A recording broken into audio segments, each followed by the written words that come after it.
Hello friends and irrigation nerds.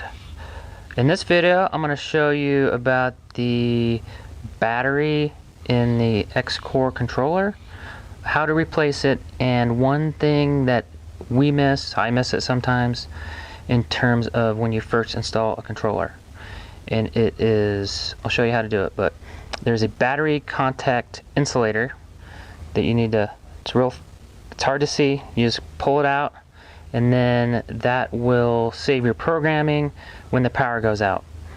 And then if the battery goes bad, it's pretty easy to change out, and we will take a look at that very shortly. Check to see if you get the battery back up. You want to pull this guy down, and then I just installed this, so then you just want to engage the battery. Boom, it's engaged now, so it'll save the programming. And then if you want to open the battery compartment, obviously take that screw out and check it, which I will do right now.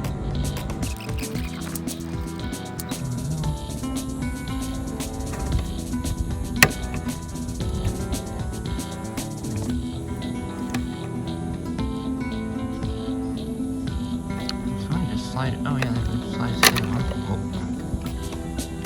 Slides down, and then there it is. So this is the back side. CR2032 industrial 3 volts, made in Indonesia. Not sure what that little kid and adult are doing there. Now let's put it back. So I pushed it in and up.